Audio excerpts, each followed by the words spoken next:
पोहोचायचं नाही सांगता येणार, कारण शेवटी समाज रस्त्यात उभा आहे आणि ज्या समाजासाठी आपण करतो त्यांना डावलं जाणं पुढं बरोबर नाही. त्यामुळं ते जाण्याचं नाही सांगू शकणार. पण आता जवळपास 10-10:30 वाजत आले.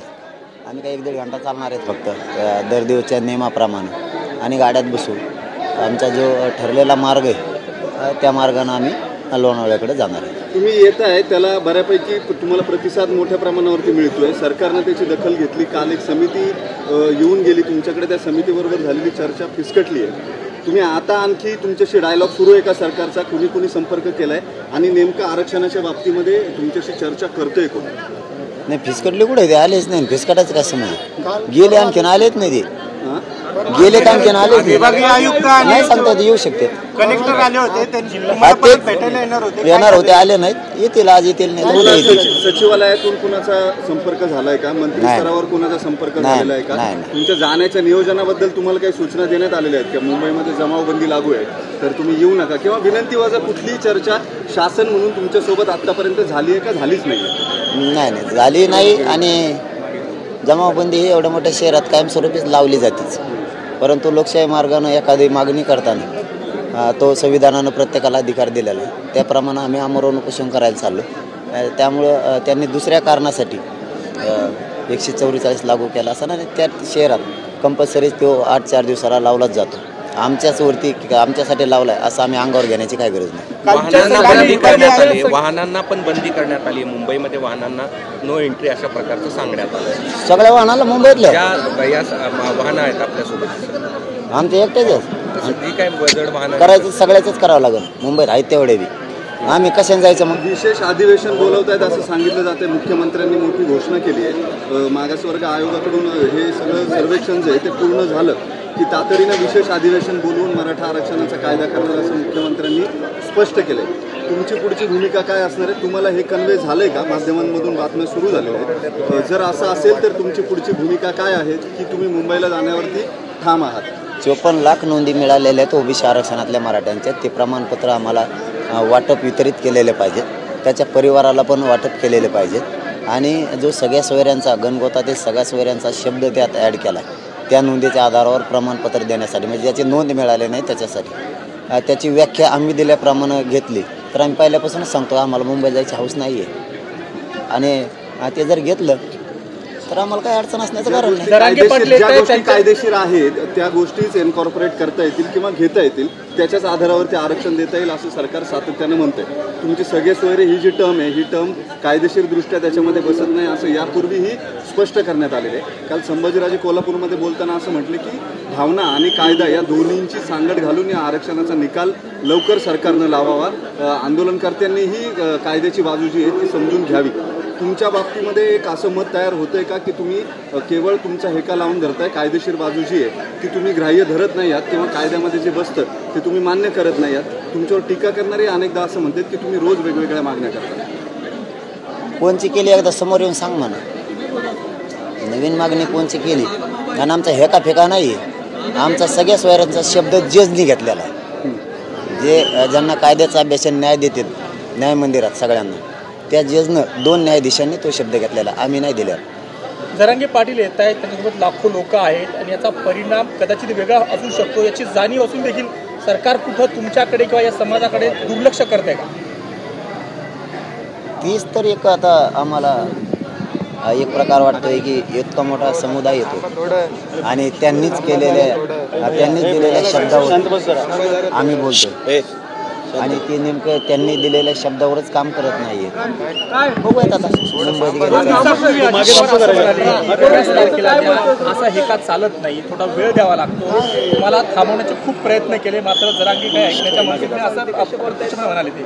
तर असं का करताय तुम्ही? सरकारला वेळ का देत नाहीये? अधिवेशन घेऊन आम्ही आरक्षणाचा प्रश्न मार्गी लावू असं सरकार म्हणतंय, परंतु तुम्ही वेळ देत नाही असं सरकारचं म्हणणं आहे. 7 महिने वेळ दिला, आणखीन किती द्यायचं असतं? याच्यापेक्षा महाराष्ट्रात जर कोणी एखाद्या आंदोलकाने वेळ दिलेला असला तर एखादा मला दाखवा.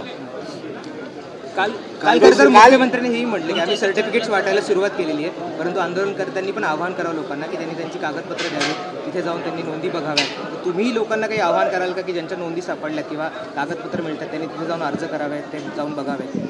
असं उलटं नसतं. ज्या गोष्टी सरकारला माहिती झाल्या त्या लोकांपर्यंत पोहोचायच्या असतात. जसं की एखादा जर डांबरी टाकला त्यांनी तर जाहिरात देऊन सांगतात आम्ही ही डांबरी केली ना आम्हाला मतदान करा.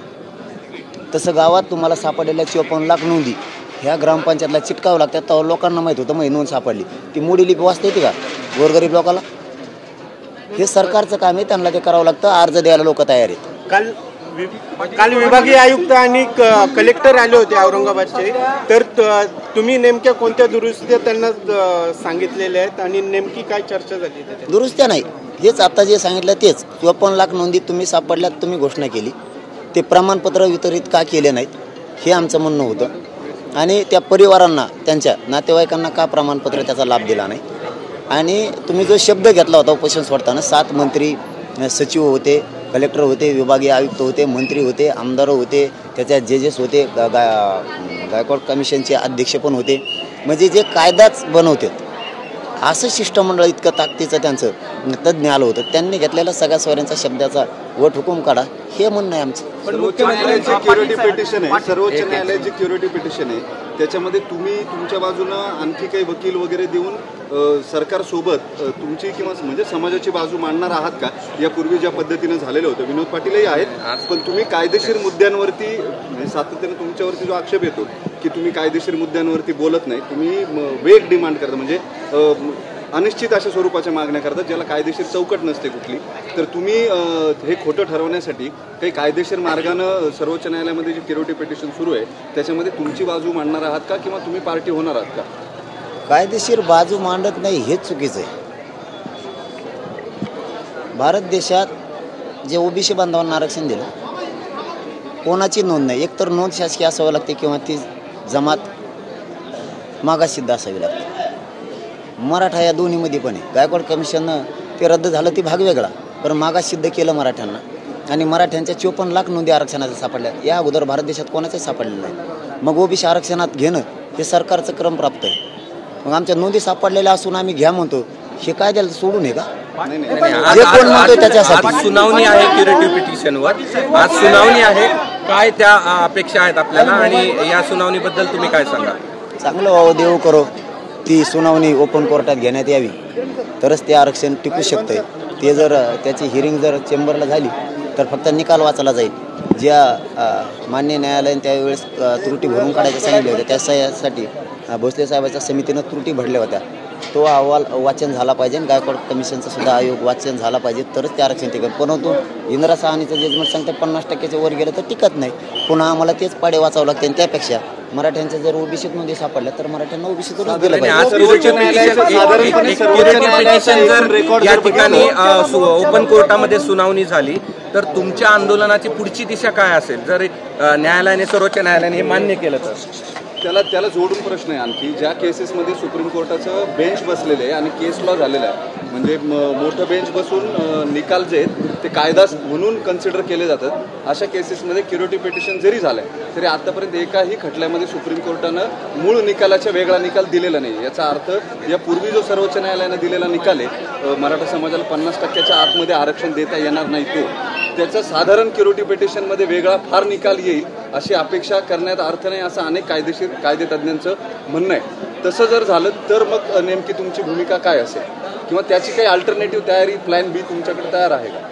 तेच मी प्रत्येक वेळेस आपल्या बांधवांच्या माध्यमातून सांगतो की ते टिकणारच नाही आहे. तर त्यापेक्षा पुन्हा आम्हाला आंदोलन करून तेच पाडे वाचण्यापेक्षा मराठ्यांच्या ओबीसीत नोंदी सापडल्यात तर मराठा आणि कुणबी एकच आहे, तो कायदा पारित करा हेच म्हणतोय आम्ही. पुन्हा तेच खेटे मारण्यापेक्षा आता ते सरकारनं स्पष्ट करायला पाहिजे. आम्ही त्यांना 1.5 महिन्यापासून विचारतो. ओबीसी संघटनाकडून विरोध होतोय. बबनराव तायवाडे म्हणले की जर जरांगे मुंबईत मोर्चा काढत असेल तर आम्ही मुंबई बंद करू. मोर्चाला प्रत्युत्तर मोर्चाने दिलं जाते. तर कसं बघता तुम्ही सरकारला? मग समाजाला वेटीस कोण धरतं? आम्हाला मुंबई बंद पाडायला थोडं चालवतो आम्ही. ते मुंबई बंद पाडायला आले त्यांनी यावं, आम्ही मागणीसाठी चाललोय. एक लेजिटिमेट मुद्दा असा आहे की तुम्ही आता पुण्यामध्ये आलात, 40 लाख लोकसंख्येचं हे शहर तसं स्टँड स्टील झालं. तुम्ही येणार, तुमच्यासोबत लाखो लोक येणार, गाड्या इतक्या मोठ्या प्रमाणावरती येणार. सगळ्या शहरामध्ये धाकधूक आहे, रोजचे रुटीन ज्यांचे कामाला जायचे, शाळांना जायचे, सगळे डिस्टर्ब झालेले. पुण्याच्या बाबतीमध्ये हे घडतंय कारण तुम्ही आता आल्यापासून सगळ्यात मोठं शहर पहिल्यांदा पुणे लागलंय तुम्हाला. आता तुम्ही जेव्हा मुंबईत जाल तेव्हा परिस्थिती आणखी बिकट असेल. त्याच्यामुळं एका अर्थानं राज्य जे ते राज्यच स्टँड स्टील झाल्यासारखा तशी परिस्थिती आहे. लोक जे आहेत ते वेट. तुम्हाला 100 रस्ते त्यातला एका बाजूचा जर आम्हाला दिला तर आम्ही सुद्धा तुमचेच आहेत. आम्ही तुम्हाला त्रास व्हावा म्हणून चाललेलो नाही, तुम्हाला न्याय मिळावा म्हणून इथून चाललो. उलट तुम्ही आम्हाला तांब्या भरून पाणी दिलं पाहिजे, कारण आम्ही तुमच्या दारातून चाललो. आम्ही रोज बसण्यासाठी नाही आलो तिथे. पण ही लढाई कायदेशीर लढाई आहे. मग तुम्ही रस्त्यावरची लढाई लढून अनेक दिवसापासून ही तुमची लढाई सुरू आहे. मग ती मान्य का होत नाही? मग तुम्ही कायदेशीर जात का नाही, पण भेटत का नाही? तुम्हाला कोण म्हणलं तुम्हाला कायदेशीर आहे? आम्ही कायदेशीर लढायचं म्हणून. ओबीसीच्या नोंदी सापडल्या दादा, ओबीसीतल्या आरक्षणातल्या. अहो, विरोध केला म्हणून कायदा तसा चालत असतो का? मी विरोध केला तुम्हाला म्हणून माझंच ऐकन का कायदा? कोणी म्हणलं म्हणून तसं होत नसतं, ते होणार पण नाही. नोंदी कुणबी समाजाच्या सापडलेल्या आहेत. तुम्ही कुणबी आणि मराठा एक आहे ही मागणी, जी फॅक्ट्सवरती जी मागणी मागताय तुम्ही, त्याचा अर्थ असा होतो की कुणबी आणि मराठा एकच आहेत हे सरकारनं मान्य करावं.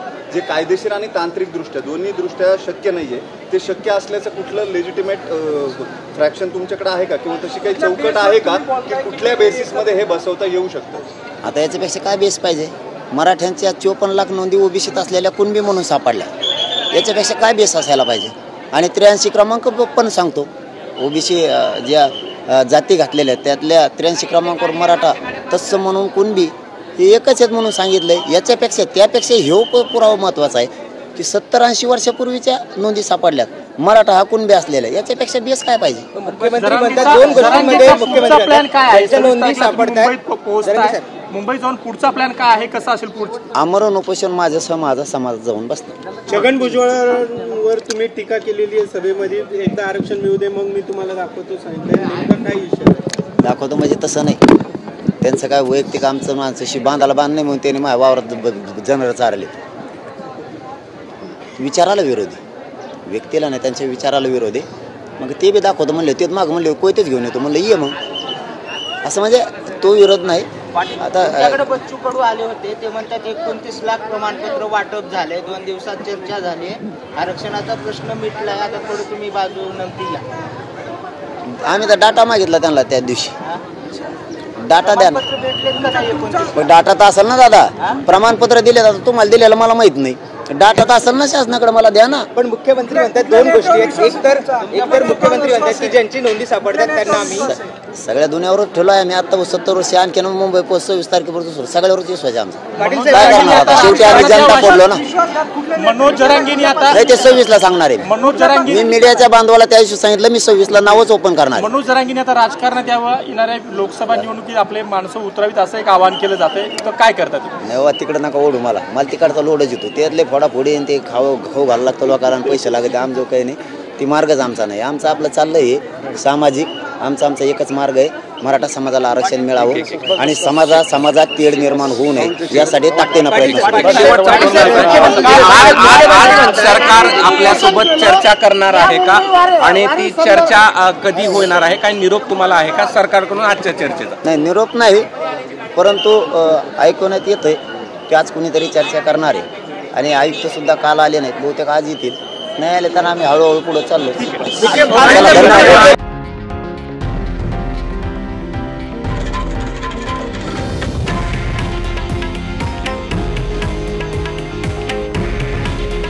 हे आहे देशातील नंबर 1 न्यूज नेटवर्क आणि आपण पाहत आहात TV9 मराठी. काळजी तुमची, हित महाराष्ट्राचं.